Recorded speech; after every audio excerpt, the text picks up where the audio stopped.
Hello friends, तो ये जो आप देख रहे हैं ये है कट सेक्शन किसका, 3 phase slip ring induction motor का। स्लिप रिंग इंडक्शन मोटर इसलिए कह रहे हैं क्योंकि जो इसका रोटर होता है वो स्लिप रिंग टाइप का होता है।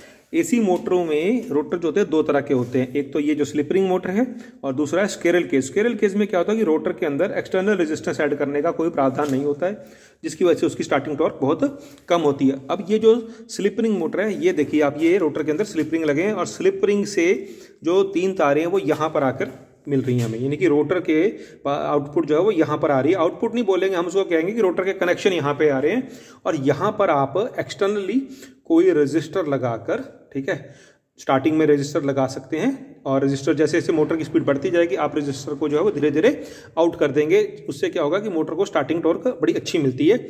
और यहाँ पर ये है आपकी स्टेटर वाइंडिंग, यानी कि 3 फेज जो पावर सप्लाई है वो यहाँ देनी है स्टेटर में, ठीक है। तो स्टेटर की वाइंडिंग जो है वो देख लेते हैं कि ये जो है वाइंडिंग, ये अपर में जो आउटर में बाहर घूम रही है ये स्टेटर की वाइंडिंग है, जिसको 3 फेज सप्लाई देंगे आप, जो भी 440 वोल्ट की सप्लाई वो यहाँ देंगे। और ये जो रोटर है इसमें कोई सप्लाई नहीं देते आप, इसके कनेक्शन जो कि यहाँ आएंगे इससे आप क्या कनेक्ट करेंगे, एक स्टार्टर कनेक्ट करेंगे। कैसा स्टार्टर? वो स्टार्टिंग स्टार्टर नहीं है, वो है बेसिकली एक्सटर्नल रजिस्टर है जो कि रोटर के साथ ऐड किया जाता है। मैं दिखाता हूँ कैसा दिखता है।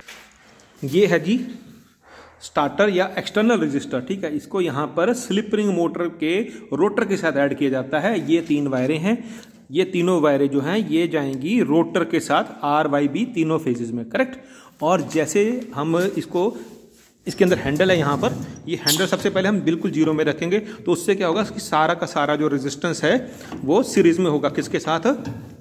इसके अंदर रेजिस्टेंस है, बेसिकली इसके रेजिस्टेंस बॉक्स है। तो जैसे हम शुरू में रखेंगे तो सारा के सारे रेजिस्टेंस जो है इसके तीनों फेजेस के, इसके अंदर भी 3 फेजों के लिए 3 रेजिस्टर हैं, वो सारे रोटर के साथ, रोटर के फेजेस के साथ, यानी कि मोटर के रोटर के फेजेस के साथ सीरीज में आ जाएंगे। और जैसे जैसे मोटर की स्पीड बढ़ती जाएगी हम क्या करेंगे, रेजिस्टेंस को धीरे धीरे कम करते जाएंगे और धीरे धीरे जब लास्ट पोजीशन पर जाएगा तो रेजिस्टेंस क्या हो जाएगी, इसके रेजिस्टेंस सारे आउट हो जाएंगे और उसके जो तीनों ब्रशेज हैं वो विदाउट रेजिस्टेंस आपस में स्टार कनेक्टेड हो जाएंगे, शॉर्ट हो जाएंगे, ठीक है। तो और ये करते क्यों है, इसकी यूज इसलिए पड़ती है क्योंकि जब रोटर में रेजिस्टेंस ऐड की जाती है तो उससे मोटर की स्टार्टिंग टॉर्क अच्छी हो जाती है। तो स्क्विरल केज मोटर में रेजिस्टेंस ऐड नहीं हो सकता है, तो उसकी वजह से उसका एक डिसएडवांटेज है कि उसकी स्टार्टिंग टॉर्क बहुत पोर होती है। लेकिन इस मोटर की, कौन सी मोटर है ये, स्लिप रिंग मोटर जो है, स्लिप रिंग मोटर की जो स्टार्टिंग टॉर्क है, ठीक है, वो बढ़ाई जा सकती है बाय यूजिंग एक्सटर्नल रेजिस्टेंस। किसके साथ? रोटर के साथ। तो ये है, इसकी वैल्यू देख लेते हैं कि इसका जो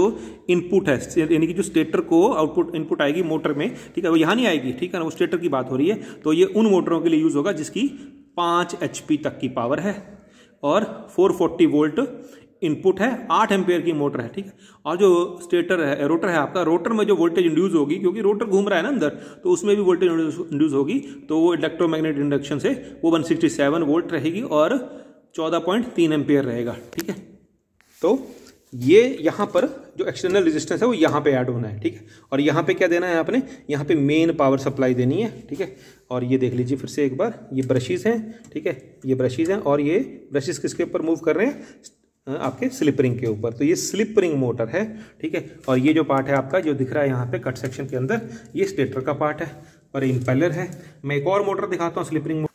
ये एक और स्लिप रिंग मोटर है, ठीक है ना। इसमें डबल ब्रशेज है क्योंकि ये थोड़ा ज़्यादा पावर की है, तो इसमें हर फेज के लिए 2-2 ब्रशेज दिए हुए हैं। रोटर यहाँ पर लगेगा, ठीक है, यानी कि ये जो यहाँ से जो ब्रशेज से जो आउटपुट आ रही है वो यहाँ आएगी एक्सटर्नल रजिस्टर, और यहाँ पर मैं ऐड करूँगा ये वाला कनेक्शन, ठीक है। ये कनेक्शन यहाँ लगेंगे स्लिप रिंग के, ठीक है ना।